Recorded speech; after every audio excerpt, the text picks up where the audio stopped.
Assalamualaikum warahmatullahi wabarakatuh. Nama saya Hiban Barikrana, NPM 180410404061. Saya akan menjelaskan konsep perancangan saya dalam Studio Perancangan Arsitektur 6, yaitu Kantor Wali Kota Banda Aceh, dengan tema simbol budaya. Latar belakang yang saya ambil adalah mengingat Indonesia adalah negara kesatuan yang disatukan oleh ideologi Pancasila. Keanekaragaman budaya merupakan salah satu nilai penting dalam negara Indonesia. Provinsi Aceh sendiri memiliki berbagai macam kebudayaan dalam provinsinya, dan Kota Banda Aceh sendiri memiliki peran penting dalam eh, mencerminkan budaya tersebut karena sebagai sebuah ibu kota dalam Provinsi Aceh. Dalam sektor arsitektur, solusi yang dapat ditawarkan adalah membangun satu ikon simbol budaya di daerah Aceh, dan salah satu ikon tersebut dapat diinterpretasikan atau diwakilkan oleh gedung wali kota, mengingat sebagai gedung yang berperan sebagai pemegang pemerintahan Kota Banda Aceh sendiri. Jadi sebelum saya masuk ke konsep sebenarnya, saya akan menjelaskan konsep dari cultural symbol. Jadi untuk cultural symbol, saya memilih beberapa pendapat dari para ahli. Ada dari Kocara Ningrat, Liliweri, dan Taylor dalam Liliweri. Jadi secara singkat dapat dijelaskan dalam definisi formal, kalau culture itu adalah hasil dari challenge dan response, yaitu hasil dari pembelajaran yang turun dari secara generasi ke generasi yang sekarang. Menurut KBBI sendiri, culture dapat dijelaskan sebagai kebudayaan yang sudah berkembang atau beradab dan maju, atau jiwa yang sesuatu yang sudah menjadi kebiasaan yang sudah sukar diubah. Jadi wujud kebudayaan sendiri ada tiga, ada aktivitas, gagasan, dan artefak. Jenis kebudayaan ada hidup kebatinan manusia, angan-angan manusia, kepandaian manusia, dan manfaat budaya ada sebagai memberikan stabilitas, menekankan konsep yang dapat dibagikan, memberikan pola, memberikan dinamika, dan sebagai mengajarkan segala aspek kehidupan. Selanjutnya ada simbol. Yang saya ambil dari sini adalah dari Marlon Webster, Spradley, dan Turner. Jadi secara singkat dapat dijelaskan bahwa simbol sendiri adalah sesuatu bentuk abstrak dari suatu istilah yang dapat menginterpretasikan istilah tersebut dalam berbagai bentuk. Selanjutnya, cultural symbol. Dari penjelasan tadi, ada jumlah seluruh pengetahuan, sikap, pola-pola kelakuan yang telah menjadi kebiasaan yang merupakan pengertian dari budaya, dan simbol adalah sesuatu yang menunjukkan, mewakilkan, atau memberi kesan mengenai sesuatu dalam bentuk yang abstrak. Jadi dapat disimpulkan, simbol budaya adalah bentuk abstrak yang disepakati sama menginterpretasikan seluruh pengetahuan, sikap, pola-pola kelakuan yang telah menjadi kebiasaan yang dimiliki bersama dalam suatu masyarakat tertentu dan diteruskan oleh masyarakat tersebut ke angkatan atau generasi berikutnya.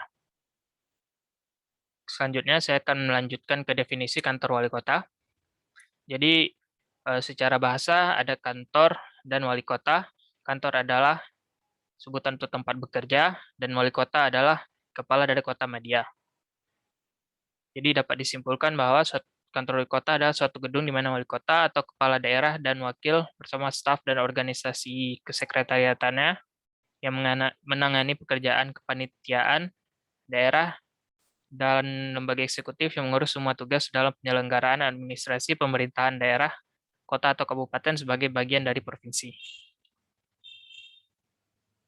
Fungsi kantor wali kota ada sebagai administrasi pemerintahan, pembangunan, kemasyarakatan, menyelenggarakan ronda pemerintahan yang baik dan lancar, melaksanakan urusan pemerintahan umum yang menjadi tugas pemerintahan pusat daerah. Selanjutnya, aktivitas utamanya ada administrasi, pelayanan, dan koordinasi. Selanjutnya, kita lanjut ke regulasi daerah Kota Banda Aceh. Jadi ada pola rencana tata ruang, jadi site yang saya ambil adalah site di kantor wali kota sekarang, yang merupakan kawasan perkantoran. Selanjutnya, koefisien dasar bangunan. Koefisien dasar bangunan diambil dari perkantoran yang merupakan lingkungan dengan kepadatan sedang, yaitu 70%. Dan koefisien lantai bangunan perkantoran 3,5%, 3 atau 3,5. Luas area dari kantor tersebut adalah 9.715, KDB yang didapat adalah 6.800, KLB 34.000, dan koefisien bangunan yang didapat adalah 5 lantai. Selanjutnya garis padan bangunan, ada jalan arteri primer dan arteri sekunder, kolektor, lokal atau lingkungan, dan setapaknya. Selanjutnya lanjut ke analisis site. Jadi analisis site yang saya ambil, pertama deskripsinya, lokasinya ada di Jalan Abu Lampu nomor 7, Kecamatan Baitur Rahman, Kota Banda Aceh, Provinsi Aceh, atau yang kita kenal sebagai lokasi site kantor wali kota sekarang. Luasnya 9.715 meter kuadrat. Dan salah satu analisis yang saya lakukan adalah arah matahari. Yang pertama arah matahari dan angin.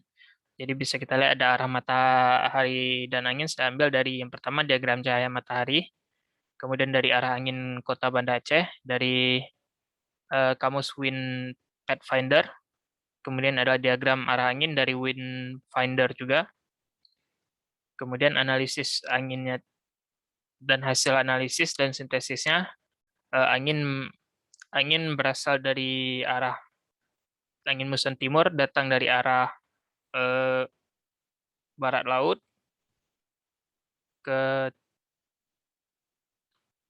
maksudnya barat daya ke arah timur laut, kemudian angin muson barat dari timur laut ke arah barat daya. Selanjutnya dari hasil analisis gerah matahari didapat zonasi panasnya, ada yang daerah panas di bagian belakang, sedang, dan daerah panas di daerah matahari bagian barat atau matahari waktu zona sore. Selanjutnya sintesis yang didapat adalah jadi daerah ruangan yang sensitif akan dipindahkan ke daerah timur site, kemudian bangunan disusun dengan bentuk bentang lebar, namun memiliki void-void untuk jalur sirkulasi udara. Jadi bangunan tetap dalam bentuk bangunan bentang lebar, namun dilatasi dengan beberapa void-void atau sebagai lorong-lorong sirkulasi untuk udaranya. Selanjutnya ada analisis bayangan. Analisis bayangan saya lakukan untuk membuat suatu pola di mana bayangan fasad dari bangunan tersebut dapat menghasilkan bayangan yang dapat ditampilkan pada jam tertentu di daerah taman atau lapangan bagian tengah dari site. Jadi dari sini yang saya ambil, dari hasil analisis yang saya ambil dari 3D sunpad diagram, sintesis yang saya dapat adalah interval jam 11 sampai jam 1 merupakan waktu bayangan yang menyentuh lahan bangunan. Jadi dari jam 11 sampai jam 1, bayangan ada di daerah bangunan, jam 12, jam 1, dan bangunan yang dengan berbentuk sehingga ideal untuk membuat kreasi bayangan dalam lahan. Kemudian sintesis kedua, bangunan yang dibangun dalam bentuk C untuk mendapat shading perlindungan dari cahaya matahari bagian barat. Selanjutnya, interaksi bangunan ada yang existing, jadi bisa lihat di sini ada hiburan, komersial, pemerintahan, permukiman, dan RTH. Jadi analisis yang didapat site dekat dengan hiburan, RTH, dan permukiman walaupun tidak ada akses secara langsung. Sintesis yang didapat site yang berdekatan dengan Taman Bustan Nusa Latin, ada masalah yaitu aksesnya itu terlalu berbahaya karena aksesnya harus melewati jalan raya. Kemudian maka oleh karena itu harus dibuat suatu zebra cross atau dibuat suatu jembatan untuk melewati jalan raya tersebut supaya para pengunjungnya bisa lebih aman. Kemudian site ini terlalu dekat dengan Masjid Baitur Rahman sehingga tidak dapat menjadi site yang terlalu mencolok. Namun walaupun terlalu dekat masih tertutup dengan bangunan-bangunan lain sehingga tidak terlalu mengganggu. Namun apabila dibuat terlalu mencolok dapat mengganggu panorama dari Masjid Baitur Rahman itu sendiri. Selanjutnya kebisingan. Jadi kebisingan existing di bagian daerah jalan depan site tidak terlalu bising.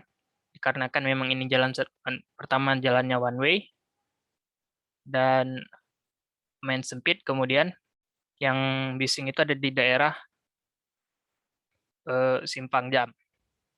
Jadi hasil analisis di bagian daerah depan side dalam skala dari paling tenang ke paling bising, di bagian depannya masih bisa dibilang sedang, kemudian di belakangnya tenang, di bagian kiri dan kanan masih bisa dibilang tenang. Jadi sintesis yang didapat untuk mengatasi kebisingan, walaupun tadi masih tidak terlalu bising, bisa dapat diatasi dengan melestarikan menambah vegetasi zona dengan kebisingan yang tinggi untuk menangkal kebisingan. Jadi daerah depan dan kiri dan kanan bisa ditaruh vegetasi yang dapat menghambat kebisingan. Kemudian menempatkan bangunan di daerah tenggara side, itu tempat dengan minim kebisingan. Jadi di daerah tenggara side, bangunan merupakan daerah-daerah paling tidak bising, berarti daerah-daerah di sini adalah ruangan-ruangan yang sensitif terhadap kebisingan. Selanjutnya existing, maksudnya vegetasi. Jadi existing berikut adalah vegetasi, kebanyakannya ada dari Taman Besar Nusa Latin, kemudian dari site-nya sendiri. Jadi dari hasil analisis, lokasi vegetasi didapatkan zoning lokasi vegetasi yang baik dan yang kurang baik. Jadi yang dari kurang baik tersebut kebanyakan semuanya ada dari site, dikarenakan bukan karena vegetasi yang tidak baik, namun kurangnya vegetasi.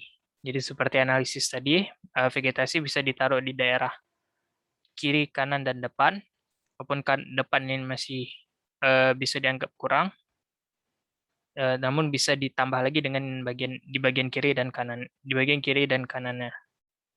Selanjutnya, hasil sintesis yang didapat, penanaman vegetasi pada zona merah, kemudian pemilihan-pemilihannya adalah bungong jempa untuk membantu tema cultural symbol, bougainville untuk estetika, akalipa untuk mengolah polusi NO2 dari bahan bakar kendaraan, dan conifer untuk menahan kebisingan.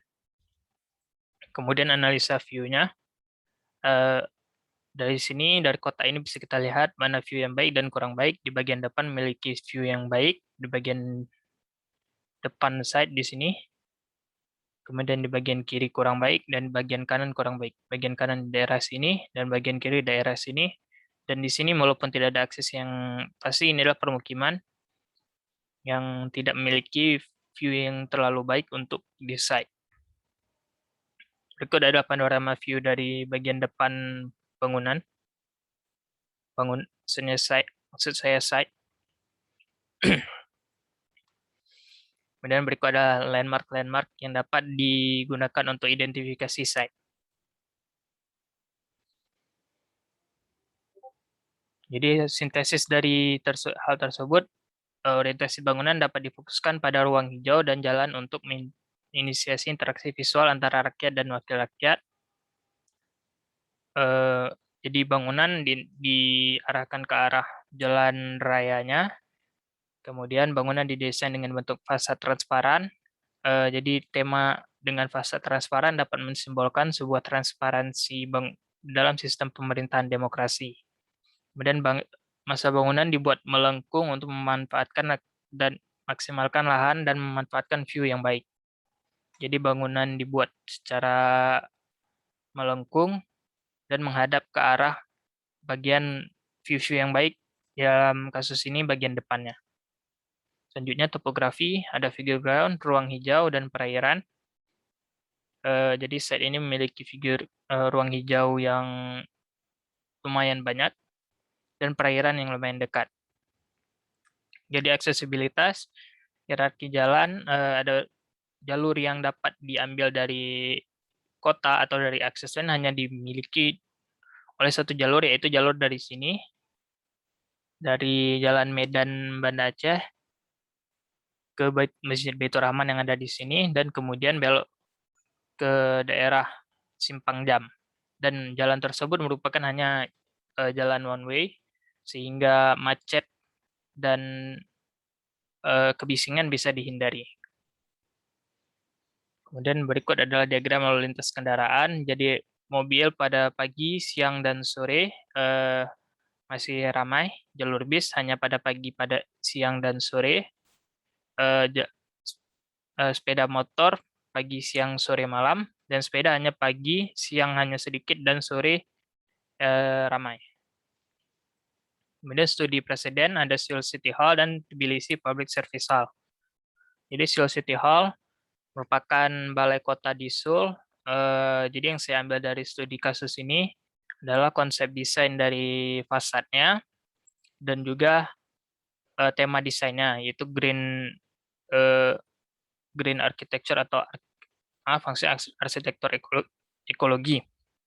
Jadi fitur pertama dari tema ini adalah fitur green wall dan kedua adalah sobeol. Nah, jadi green wall ini yang saya ambil dari studi kasus ini adalah fitur dari green wall, yaitu di mana green wall ini digunakan untuk menghadang debu halus dan juga mengatur tingkat suhu dan kelembapan dari sinar matahari. Berikut adalah dananya, gambar-gambar teknisnya, dan berikut adalah perspektif maket bangunannya. Selanjutnya adalah Tbilisi Public Service Hall.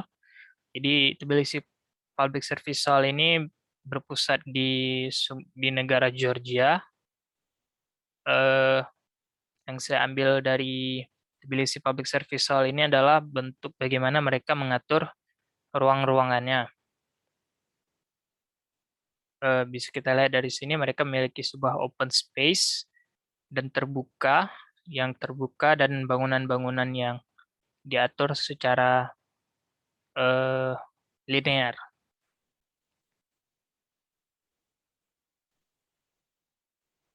Berikut adalah tampak depan dan tampak belakang.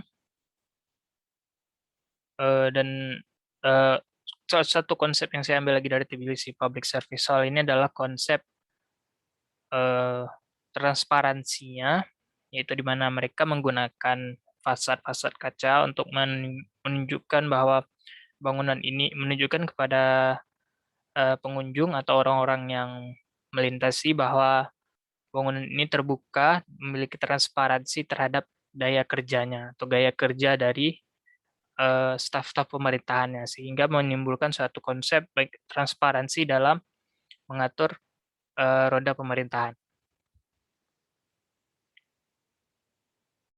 Berikut adalah klasifikasi ruangnya.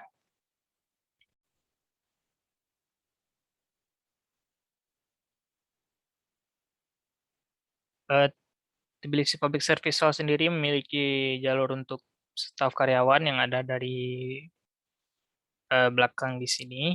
Kemudian dari sini adalah untuk jalur untuk pengunjung atau orang yang berkepentingan dengan yang bukan staf. Untuk klasifikasi ruangnya, kebanyakan kantor ada di lantai 2, jadi terpisah dari hubungan antara eh, pengunjung dan staf. Semakin tinggi, semakin eksklusif. Jadi di paling tinggi tersebut adalah eh, kantor dari presiden eh, bangunan. Jadi bisa kita lihat dari sini, ini adalah kantor dari presiden bangunan. Jadi dia semakin eksklusif, semakin ke atas semakin eksklusif seperti yang saya bilang tadi. Kemudian untuk struktur atapnya saya ambil dia menggunakan gabungan antara struktur rangka ruang, cantilever, dan cangkang. Untuk struktur badannya dia menggunakan badan rigid frame dan struktur pondasinya adalah bore pile. Selanjutnya adalah besaran ruang.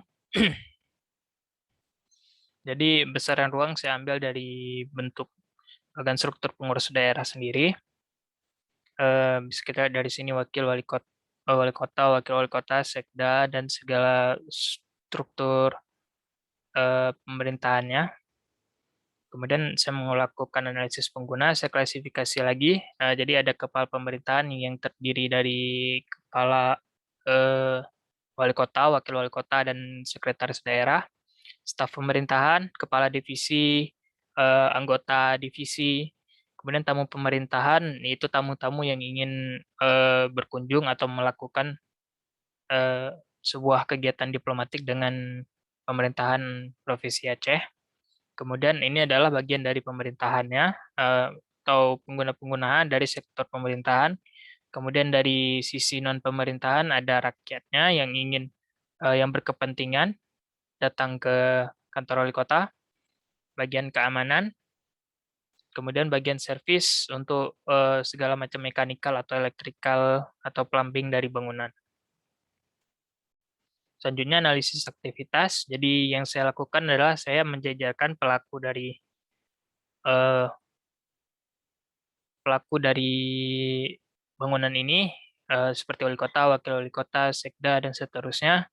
Kemudian diperkirakan jumlahnya, wali kota sudah pasti satu orang, wakil wali kota satu orang, sekda satu orang, seperti Satpol PP pengunjung 70 orang diperkirakan, kemudian dijabarkan lagi aktivitasnya seperti ke wali kota, mengontrol dan mengevaluasi pemerintahan, mengadakan rapat dengan instansi lain, melayani tamu khusus dari instansi lain, dan istirahat. Dari situ ditimbulkan sebuah kebutuhan ruang, di mana untuk mengontrol dan mengevaluasi pemerintahan dibutuhkan ruang wali kota, mengadakan rapat membutuhkan ruang rapat, melayani tamu memberikan ruang tamu khusus seperti tadi tamu-tamu pemerintahan, kemudian istirahat ada menimbulkan ruang istirahat, sama seperti yang lain juga, aktivitas kemudian menghasilkan ruang seperti wakil wali kota ini sama hampir persis sama dengan wali kota tadi, asisten dan sebagainya. Selanjutnya sirkulasi, skema sirkulasi dari pemerintahan. Kalau dari kepala pemerintahan bisa kita lihat dia bisa turun dari parking, drop off atau pedestrian atau dari jalan kaki. Jadi dia masuk ke jalur masuk itu lobby dan informasi, bisa memilih dia melewati kamar mandi, WC, lift atau tangga, naik ke atas ke ruang subbak, habis itu naik ke atas lagi menemukan kamar mandi, WC, dan ruang subbak lagi, sehingga akhirnya masuk ke ruang wali kota, yaitu yang ada di lantai 3. Berarti setiap dia naik tiap dia naik lift ini dia naik satu lantai. Berarti di sini di lantai 1, di sini lantai 2, dan di sini seterusnya lantai 3. Setelah itu jalur keluarnya dia turun lagi ke lift atau tangga, turun ke lobby. Kemudian dari lobby dia turun ke parking. Jadi keterangannya yang untuk garis yang tebal adalah sirkulasi utama dan sirkulasi khusus apabila dia ingin memiliki kepentingan khusus dari beberapa bagian ruang tersebut. Selanjutnya pemerintahan, skema sirkulasinya yaitu staf pemerintahan hampir sama. Jadi dari parking, drop off atau pedestrian di menuju lobby, berjumpa dengan informasi ruang pelayanan apabila dia staf dari ruang pelayanan, ke kamar mandi, dan dia masuk ke ruang KPTSP apabila dia staf dari bangunan dari ruang tersebut atau memiliki kepentingan di ruang tersebut, naik tangga ke ruang subbak lain, dan apabila dia memiliki kepentingan dengan wali kota atau wakil atau sekda, dia naik ke lantai 3 dan ke ruang sekda atau the WC. Setelah itu dia bisa pergi ke WC atau sebelum itu dia ke WC. Kemudian apabila dia memang ada rapat di aula, dia pergi ke aula yang berada di lantai 3 dan turun lagi dari lift, tangga, kemudian turun ke parking. Tamu pemerintahan tidak terlalu memiliki banyak kepentingan, jadi siklusnya hanya datang, naik ke lantai 3 ke ruang tunggu pemerintahan, lalu masuk ke ruang wali kota, dan apabila dia perlu kepentingan dia masuk WC, dan kemudian apabila diundang ke aula dia masuk ke aula, habis itu jalur eksi dia turun dari lift atau tangga lagi ke lobby dan ke parking. Selanjutnya pengunjung. Jadi untuk pengunjung dia hanya memerlukan satu lantai saja, berarti dia tidak perlu naik ke lantai subbak karena itu adalah ruangan khusus untuk staff. Jadi dia datang masuk ke ruang tunggu di lantai pertama. dia ke lobby dulu, ke informasi untuk mencari informasi. Kemudian dia ke ruang tunggu. Apabila dia memiliki kepentingan di ruang KPTSP, dia ke ruang KPTSP. Kemudian apabila di ruang pelayanan, dia ke ruang pelayanan. Kemudian selanjutnya apabila dia memerlukan kepentingan ke kamar mandi, dia ke kamar mandi. Kemudian exit-nya dia ke lobby dan ke parking. Jadi tidak perlu menggunakan lift bangunan. Selanjutnya untuk keamanan, jadi untuk keamanan sendiri dia tidak terlalu memerlukan banyak sirkulasi di dalam bangunan, paling hanya di lantai 1, paling banyak karena ada bangunan untuk ruangan keamanan, jadi dia hanya memerlukan sirkulasi di lantai 1, di ruang keamanan, dan di pos keamanan. Selanjutnya di servis,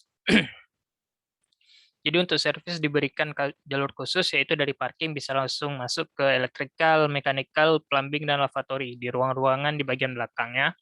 Dan apabila dia hanya datang untuk mengutip sampah, dia bisa langsung datang, tidak perlu masuk ke jalur servis. Dia ambil sampah, lalu langsung keluar ke jalan lagi. Berikut ada hubungan ruangnya. Ruang PTSP, koridor, ruang tunggu, segala macam. Dan ruang lantai, ini lantai 1, lantai 2-nya. Jadi garis hijau menunjukkan dekat langsung, oranye putus-putus, dekat tapi tidak langsung, biru putus-putus, jauh langsung, dan merah putus-putus, jauh tidak langsung. Ini adalah hubungan ruang lantai 3, ruang servis, dan lantai 4.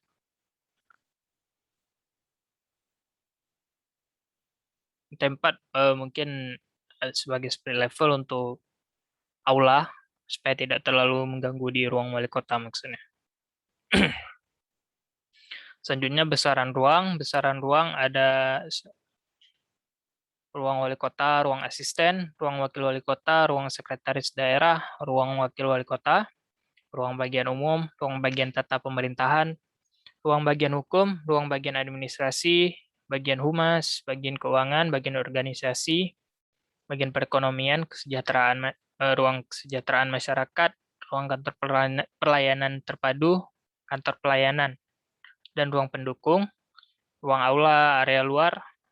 Jadi total luas bangunannya tersebut bisa kita lihat dari sini. Ini semua hasil klasifikasi ruang, hasil dari analisa aktivitas tadi, yang tabel tadi, sehingga memunculkan ruang-ruang tersebut. Jadi besaran ruang yang didapat adalah sekitar 6.586,21 meter kuadrat, meter luas.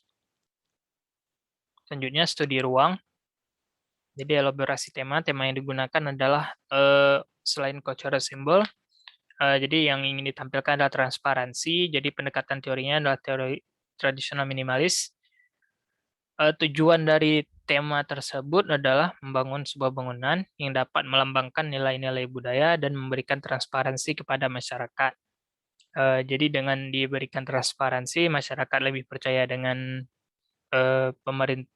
staf pemerintah, dan staf pemerintah dapat memberikan hasil kerja langsung kepada masyarakat.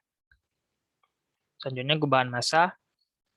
Jadi dari bentuk dasarnya untuk bentuk bentang lebar namun dilatasi. Gubahan massa, penambahan lantai, kemudian massa disesuaikan dengan kebutuhan ruang. Jadi semakin tinggi semakin tidak terlalu banyak kebutuhan ruangnya. Selanjutnya bridge penyambung gedung utama dan gedung kedua dibuat bridge untuk menyambung atasnya. Kemudian hasilnya adalah massa bangunan dari bangunan tersebut. Untuk ide konsep fasad diambil dari Gunung Selawah sendiri, panorama Gunung Selawah, dan bentuk dari Kupiah Mekutub dan Bunga Selanga. Jadi panorama Gunung Selawah, Bunga Selanga, Kupiah Mekutub memunculkan ide konsep fasad bangunan seperti ini. Untuk block plan-nya, jadi digabungkan dengan sirkulasi bangunan. Ada pos keamanan, ada jalur masuk, dari jalur hijau melambangkan jalur masuk dan merah melambangkan jalur keluar. Jadi jalur masuk bisa ke parkir dan bisa juga langsung ke drop off di bagian sini. Apabila tamu yang di drop off bisa diturunkan langsung di gedung kepala pemerintahan. Apabila staff bisa di drop off di gedung staff. Kemudian di sini ada jalur parkir basement apabila parkir di luar tidak cukup. Kemudian dari tersebut, dari drop off bisa langsung turun ke jalur keluar ke jalan raya kembali. Jadi sedikit saya jelaskan tentang bloknya. Ini adalah bridge untuk menghubungkan gedung staf dan gedung kepala pemerintahan. Ada taman, parkir, dan pos keamanan. Selanjutnya ada sketsa. Berikut ada sketsa pertama. Jadi bentuk tadi, bentuk kopi sama kutub digabungkan dengan bentuk dari panorama Gunung Selawah. Kemudian kedua adalah dibangun dengan bentuk sedikit organik, kopi sama kutub dan panorama dari Gunung Selawah dan digabungkan dengan bentuk organik dari Bungong Selangah. Berikut adalah maket dari konsep masa atau block plan-nya. Jadi legendanya ada gedung kepala pemerintahan. Di sini ada gedung staff, di nomor 2 ada bridge, ada kantor keamanan, pos keamanan, parkir, dan taman seperti yang sudah saya jelaskan dari block plan tadi. Block plan secara 2 dimensi, berikut adalah block plan secara 3 dimensinya. Selanjutnya konsep interior. Jadi konsep interior yang saya pakai adalah shading, ada horizontal dan vertikal. Konsep ornamennya adalah ornamen dari rumah Aceh yang dimodernisasi menjadi lebih minimalis. Kemudian fitur interior green wall yang saya ambil dari Seoul City Hall tadi berguna untuk menghalangi sinar matahari yang pertama, kemudian untuk menjaga kelembaban dalam bangunan.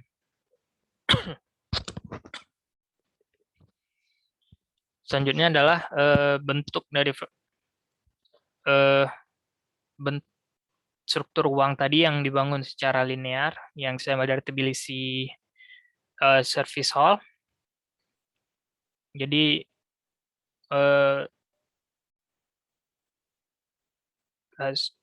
selanjutnya untuk interior konsep dari materialnya, lantai menggunakan granit dan parket, keramik serta karpet. Kemudian untuk furnitur ada kayu, tekstil, dan besi. Plafon ada gipsum, dinding HPL dan wallpaper, dinding GRC, dan kaca. Selanjutnya konsep eksterior. Eksteriornya dibuat fasadnya dengan panel aluminium, rangka besi, kaca double glare, dan lantai beton. Kemudian untuk eksterior konsep selanjutnya dia ada ATM center, ada cantilever ornamental, vegetasi, dan tempat duduk outdoor untuk pengunjung-pengunjung yang datang ingin menikmati taman. Sedikit saya jelaskan lagi tadi untuk eksterior fasadnya, dia menggunakan konsep kaca yang banyak untuk menjelaskan bahwa bangunan ini menginterpretasikan sistem transparansi dalam sistem pemerintahannya. Kemudian aksesnya ada jalur pejalan kaki, drop off, taman, dan night lighting. Selanjutnya eksterior konsep aksesnya untuk pola parkir menggunakan pola parkir mereng. Kemudian ada pos satpam, pos atau pos keamanan.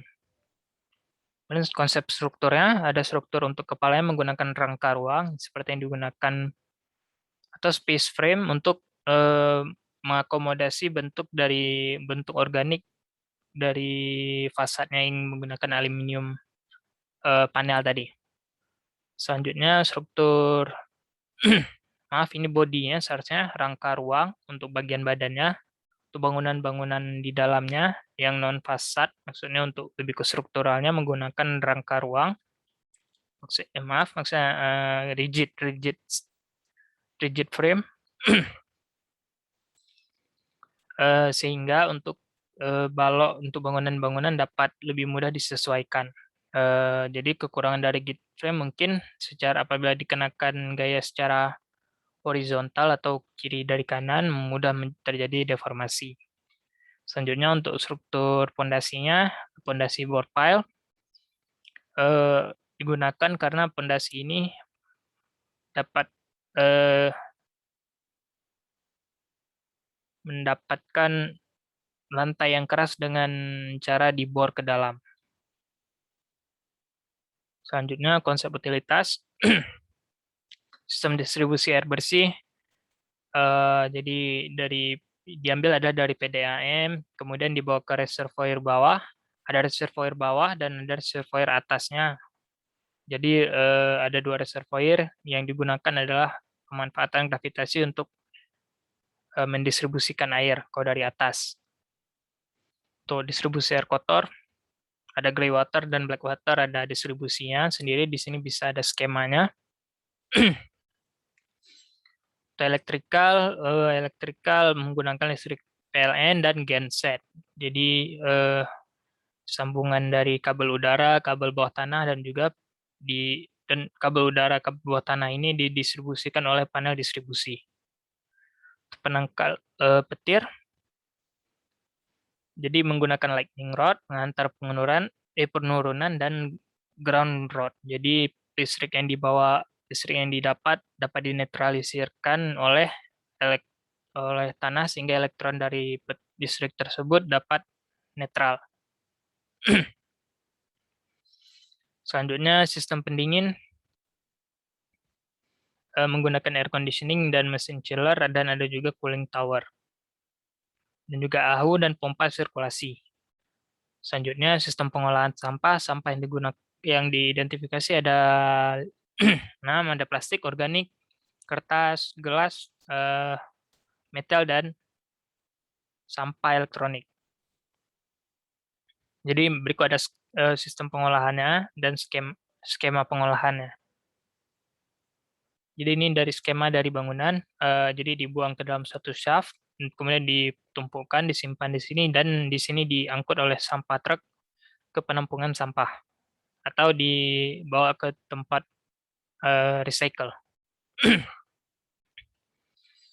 Kemudian sistem fire hydrant ada dua pola, jadi pola untuk grid dan ada pola untuk mengitari dari suatu ruangan. Ini pola dari grid ini dipakai untuk bangunan perkantoran dan untuk pola mengitari ini untuk di koridor. Dan ada juga pola hidran manual. Selanjutnya ada sistem pendeteksi asap menggunakan berikut ada skema dari teknologinya dan menggunakan cara kerjanya. Selanjutnya ada sistem IPAL. Jadi berikut ada skema pengolahan air limbahnya.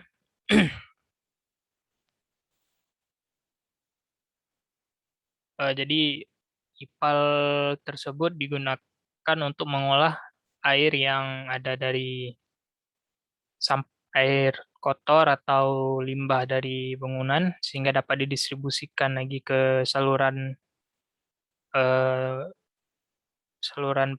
luar atau saluran publik sehingga tidak terlalu mengkontaminasi saluran publik. Baik, sekian presentasi dari saya. Semoga apabila ada kekurangan, saya mohon maaf. Semoga dapat